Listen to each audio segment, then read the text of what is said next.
உணர்கிறேன். கர்த்தர் உங்களுக்கு உதவி செய்வாராக. இந்த 8வது மாதம் கர்த்தர் நம்மை பலத்தோடு சுகத்தோடு கர்த்தர் நம்மை கொண்டு வந்து சேர்த்ததற்காக கர்த்தரை நாம் ஸ்தோத்திரிக்கிறோம். கர்த்தருடைய வார்த்தை சொல்லுகிறது, கர்த்தர் இந்த 40 வருட காலங்கள் உங்களை நடத்தின வழிகளை நீ மறவாதே. சத்தமாக சொல்லுங்க பார்க்கலாம், மறவாதே. இன்னொரு முறை சொல்லுங்க பார்க்கலாம், மறவாதே. 8வது மாதம் என்பது நம்பர் 8 என்பது அது ஒரு புதிய தொடக்கத்தின் காரியங்கள். 7வதோடு முடியுது, ஆனால் 8வது என்பது அடுத்த ஒரு தொடக்கத்தினுடைய காரியங்கள். ஆகவே நீங்கள் எதிர்பார்த்து கொண்டலாம். நீங்கள் நல்ல சில காரியங்களை நீங்கள் எதிர்பாருங்க. காரணம், இந்த 8வது மாதத்தின் அடுத்த காரியங்களை கர்த்தர் உங்களுக்கு புதிய காரியங்கள், அடுத்த காரியங்கள். நான் திரும்ப சொல்லுகிறேன், புதிய அடுத்த. ஏற்கனவே ஒரு காரியங்கள் இருக்கிறது, ஆனால் அடுத்த காரியங்களுக்குள்ளே நீங்கள் போவதற்காக தேவன் இந்த 8வது மாதத்தை உங்கள் கைகளிலும் என் கைகளிலும் கர்த்தர் அவர் கொடுத்திருக்கிறார். ஒரு ஆமென் சொல்லுங்க பார்க்கலாம். எசேக்கியேல் தீர்க்கதரிசியின் புத்தகம், எசேக்கியேல் தீர்க்கதரிசியின் புத்தகம் 36ஆம் அதிகாரம் 9வது வசனத்தை ஒருவர் படிக்கும்படி நான் கேட்டுக்கொள்கிறேன். இதோ நான் உங்கள் பட்சத்தில் இருந்து உங்களை கண்ணோக்குவேன், உங்களை நான் கண்ணோக்குவேன். போதும். இதோ நான் உங்கள் பட்சத்தில் இருந்து உங்களை கண்ணோக்குவேன்.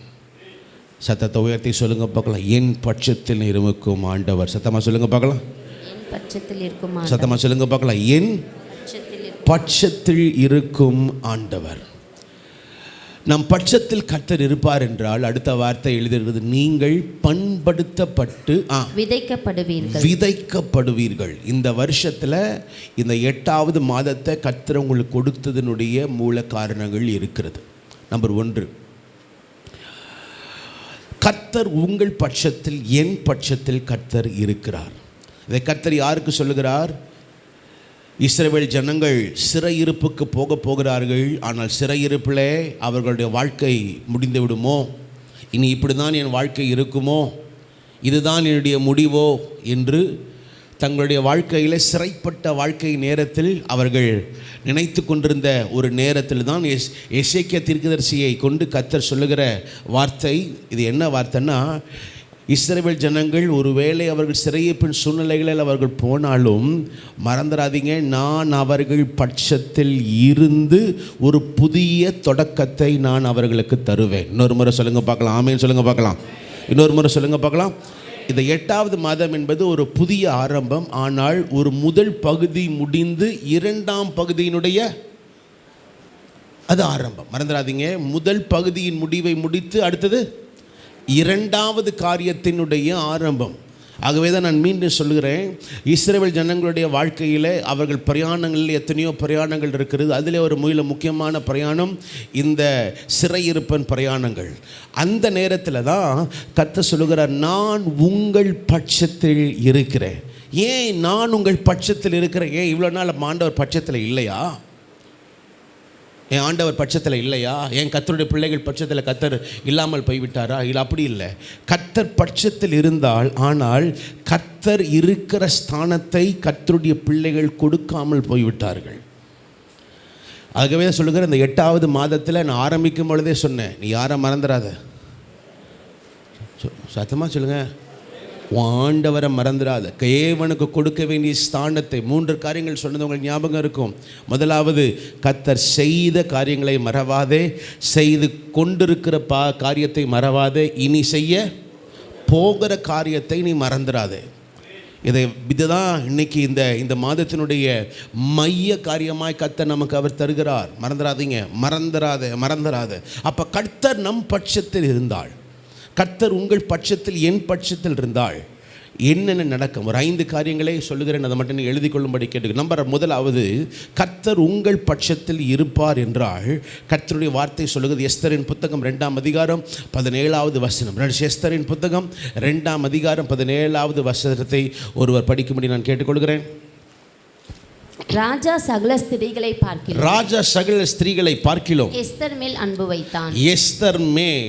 வைத்தான். சகல கன்னிகைகளை பார்க்கிலும் அவளுக்கு அவன் சமூகத்தில் அதிக தயையும் பட்சமும் கிடைத்தது. கர்த்தர் உங்கள் பட்சத்தில் இருக்கும். பட்சம் கிடைத்தது அப்புறம் ஆகையால் அவன் ராஜ கிரீடத்தை அவள் சிரசின் மேல் வைத்து அவளை வஸ்தியின் ஸ்தானத்திலே பட்டத்து ஸ்திரியாக்கினார். நான் திரும்ப சொல்லுகிறேன், நான் என்ன சொன்னேன்? 8வது மாதம் என்பது ஒரு காரியத்தின் முடிவுக்குள்ள வந்து அடுத்த காரியத்தினுடைய ஆரம்பத்தை கர்த்தர் தருகிறார். ஆக முதலாவது கர்த்தர் உன் பட்சத்தில் இருக்கிறார் என்றால், ஏற்கனவே நடைபெற்று இருக்கிற காரியங்கள் கர்த்தர் பார்வையில் சரியே இல்லை என்றால், வஸ்தியின் காரியங்கள் கர்த்தருடைய பார்வையிலும் அங்கே இருக்கிற ஜனங்களுடைய பார்வையிலும் சரியில்லாமல் இருந்தது. ஆகவே தான் வேதம் சொல்லுகிறது, வஸ்தியின் காரியத்தை கர்த்தர் முடிவுக்கு கொண்டு வந்து வைத்து, கர்த்தர் ஒன்றுமில்லாத ஒரு அனாதையாக இருந்த எஸ்தர், திரும்ப சொல்லுகிறேன், ஒரு அனாதை, தாயும் இல்லை தகப்பனும் இல்லை, அது மாத்திரமில்லை தனக்கு சொந்தம் என்று சொல்லிக்கொள்வதற்கு யாரும் இல்லை, அது மாத்திரமில்லை ஒரு யூத ஸ்திரீ, அது மாத்திரமில்லை ஒரு சிறுமையில் இருந்த ஒரு பெண். ஆனால் வேதம் சொல்லுகிறது, சிறுமையில் இருந்த பெண், ஒரு தாய் இல்லை, தகப்பன் இல்லை, கூட பிறந்தவர்கள் யாரும் இல்லை, ஒரு அனாதையாக இருந்த பெண். வேதம் சொல்லுகிறது, அந்த வார்த்தையில் பார்த்தீங்கன்னா, அவள் மேல் அவன் ராஜ கிரீடத்தை வைத்தான். சத்தமாக சொல்லுங்க பார்க்கலாம், அவள் மேல் தேவன் ராஜ கிரீடத்தை வைத்தான். முதலாவது, கர்த்தர் உங்கள் பட்சத்தில் இருப்பார் என்றால், உங்களுக்கென்று தேவன் வைத்த உயர்வை அவர் உங்களுக்கு இந்த மாதத்திலே கொடுப்பார். சத்தமாக ஒரு ஆமென் சொல்லுங்க பார்க்கலாம். சத்தமாக சொல்லுங்க பார்க்கலாம். ஆமென். ராஜ கிரீடத்தை அவள் சிரசின் மேல் வைப்பான். கையை உயர்த்தி பரலோகத்துக்கு நேராக உங்கள் முகத்தை பார்த்து, ஆண்டவரே, இந்த மாதத்தில் இது வரைக்கும் வராத கிரீடம் என் தலையின் மேல், என் சிரசின் மேல் அது வருவதாக.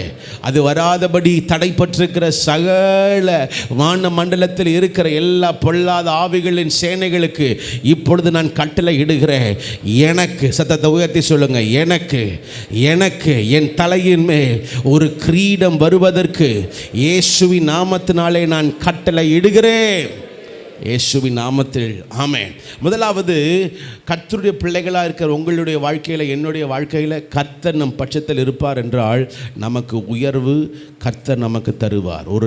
ஒரு ராஜ கிரீடம் என்று கர்த்தர் நமக்கு கொடுப்பார். இரண்டாவது, ஆதியாகமத்தின் புத்தகம் 50ஆம் அதிகாரம் 20வது வசனத்தையும் 21வது வசனத்தையும் படிக்கும்படி நான் கேட்டுக்கொள்கிறேன். நீங்கள் எனக்கு தீமை செய்ய நினைத்தீர்கள், தேவனோ இப்பொழுது நடந்து வருகிறபடியே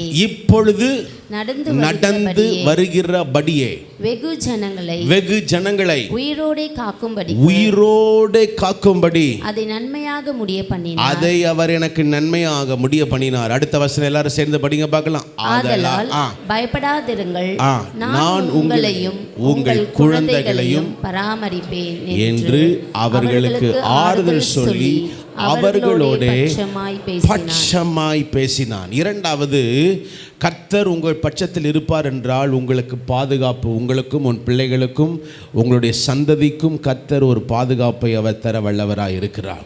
ஏன் சொல்லுகிறேன் இந்த வார்த்தை? இந்த 50ஆம் அதிகாரத்தில் 2 மரணங்களை குறித்து பார்க்கலாம். இந்த 50வது அதிகாரத்தில் முதல் வசனத்தில் ஒரு மரணம், அதே 50வது அதிகாரத்தினுடைய கடைசி வசனத்தில் ஒரு மரணம். முதலாவது வசனத்தில் யாக்கோபு மரித்து போய்விடுவார், தன் தகப்பன் மரித்து போய்விடுவார்.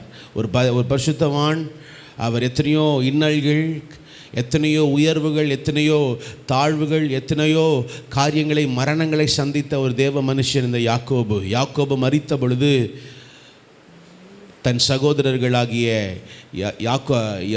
யோசேப்பின் சகோதரர்கள் யாவரும் இப்பொழுது யோசேப்பை பார்த்து சொல்கிறார்கள், அப்பா இறந்துட்டார், நாங்கள் இனி நாங்கள் செய்த தீமைக்கு இனி எங்களுக்கு தீமை வரும் என்று நினைத்து யோசேப்பின் இடத்திற்கு போகிறார்கள். அப்பொழுது தான் கேட்குறாங்க, நாங்கள் உனக்கு தீமை செய்தோம். சத்தமாக சொல்லுங்கள், என்னது? சத்தமாக சொல்லுங்கள், தீமை. நமக்கு அநேக ஜனங்கள் தீமை செய்திருக்கிறாங்க. தீமை என்பது நம் ஒவ்வொருவருக்கும் தேவன் அனுமதிக்கிற காரியங்கள். சில காயங்கள் உங்கள் வாழ்க்கையில் கர்த்தர் அனுமதிப்பார். திரும்ப சொல்லுகிறேன், அனுமதிப்பார். இந்த காயங்கள் தான் உங்களை அடுத்த நிலைமைக்கு கொண்டு போகும். இயேசுவின் கையில் இன்னமும் காயம் இருக்குது. என்ன காயம்? சிலுவையில். அந்த காயத்தினால தான் இன்றைக்கும் உங்களுக்கும் எனக்கும் சுகத்தையும் அவர் ஜெயத்தையும் அவர் கொடுத்திருக்கிறார். அதை மறந்துடாதீங்க. சில வேளை நம்முடைய வாழ்க்கையில் சில காயங்கள் நமக்கு இருக்கும். அந்த காயங்கள் அது ஏன் ஆண்டவரே என்று கேட்பதற்காக இல்லை, என் கிருபை உனக்கு என் பலவீனத்திலே உன் பலன், அவ்வளோதான் மேட்டர், அவ்வளோதான் காரியங்கள், இதுக்கு மேலே ஒன்றும் இல்லை. ரெண்டாவது, இங்கே யோசேப்புக்கு சொல்லுகிறார், நீங்கள் எனக்கு தீமையை செய்தீர்கள், எனக்கு காயத்தை கொண்டு வந்தீர்கள், இருப்பினும் நான் அதை பார்க்கல. நான் இனி உங்கள் பட்சத்தில் இருந்து, நீங்கள் எனக்கு தீமை செஞ்சீங்க, ஆனால் நான் உங்களுக்கும் அல்ல, உங்களுக்கு மாத்திரமல்ல, உங்களுக்கும் உங்கள் பிள்ளைகளுக்கும் சந்ததிக்கும் உங்கள் பட்சத்தில் இருந்து உங்களுக்கு நான் பாதுகாப்பை தருவேன். ஒரு ஆமேன் சொல்லுங்கள் பார்க்கலாம்.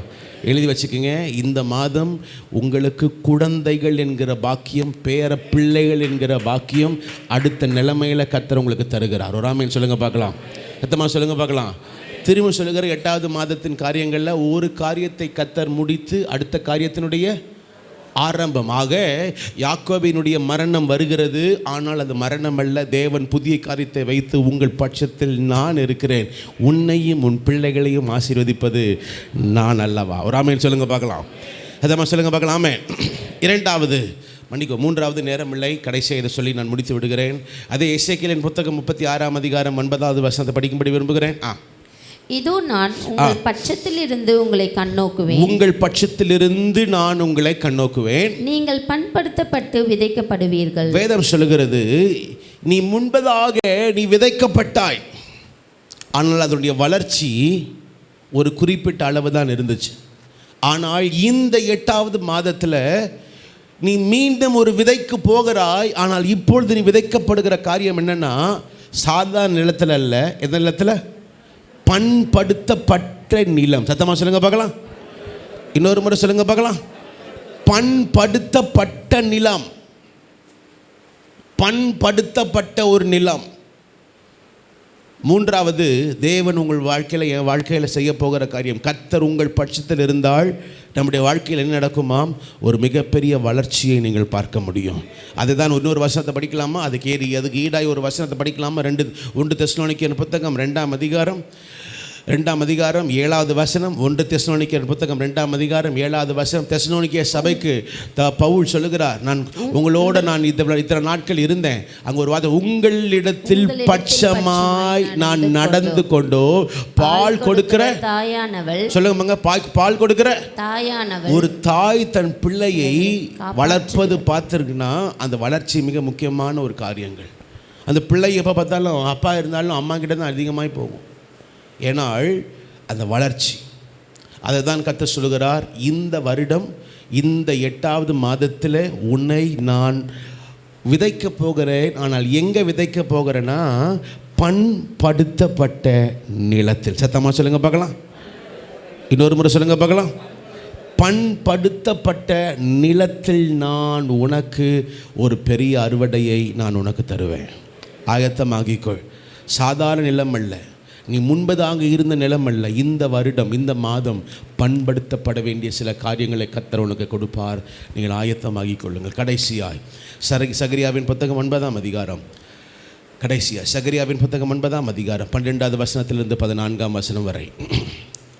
நம்பிக்கையுடைய சிறைகளே, நம்பிக்கையுடைய சிறைகளே, அரணுக்கு திரும்புங்கள், அரணுக்கு திரும்புங்கள். இரட்டிப்பான நன்மையை தருவேன், இரட்டிப்பான நன்மையை நான் உங்களுக்கு தருவேன். இன்றைக்கே தருவேன், அது இன்றைக்கே நான் தருவேன். நான் எனக்கென்று யூதாவை நானேற்றி எப்ராயிமிலே வில்லை நிரப்பி சீயோனே உன் புத்திரரை கிரேக்க தேசத்துக்கு புத்திரருக்கு விரோதமாக எழுப்பி உன்னை பராக்கிரமசாலியின் பட்டயத்துக்கு ஒப்பாக்குவேன். அவர்கள் பட்சத்தில்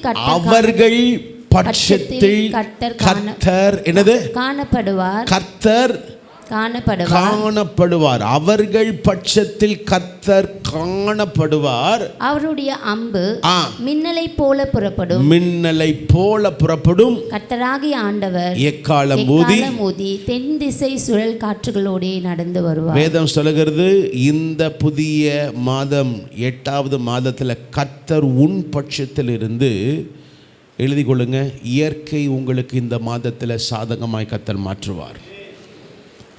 அசாதாரண காரியங்கள் நடக்கும்படியாய் இயற்கை உங்களுக்கு சாதகமாய் கர்த்தர் மாற்றுவார். மின்னலை போல அவர் உன்னிடத்திலே அவர் புறப்பட்டு வந்து இல்லாத காரியத்தை உன் வாழ்க்கையில் அவர் செய்ய வல்லவராக இருக்கிறார். ஒரே ஒரு வார்த்தை மாத்திரம் மறந்துடாதீங்க. ஜெபத்தில் கர்த்தர் ஒரு வார்த்தை சொன்னதை மறந்துடாதீங்க. தாவீதின் திறவுகோல். சொல்லுங்க பார்க்கலாம். உங்களுக்கும் எனக்கும் ஒரு திறவுகோலை கர்த்தர் வச்சிருக்கிறார். உங்கள் கதவை திறக்கிறதுக்கு ஒரு திறவுகோல், ஸ்டீஃபனுக்குன்னு ஒரு திறவுகோல் வச்சுருக்கார், உங்களுக்கும் திறவுகோலை வச்சுருக்கிறார். எந்த கதவையும் அடைக்க முடியலன்னு நினைக்காதீங்க, அந்த திறவுகோலை வச்சு நீ அடைக்க முடியும். எதையும் திறக்க முடியலன்னு நினைக்காத, கர்த்தர் அதை திறக்க செய்ய வல்லவராக இருக்கிறார். நான் மீண்டும் சொல்லுகிறேன், இந்த மாதம் ஒரு புதிய தொடக்கம். ஏற்கனவே நடந்து கொண்டிருந்த காரியங்களையும் நீங்கள் பார்ப்பீங்க. இந்த மாதத்தில் புதிய தொடக்கத்தையும் கர்த்தர் உங்களுக்கு கொடுப்பதற்கு கர்த்தர் உங்கள் பட்சத்தில் அவர் இருக்கிறார். சத்தத்தை உயர்த்தி ஆமென் சொல்லுவோமாக. யாவரும் எழுந்து நிற்போமாக.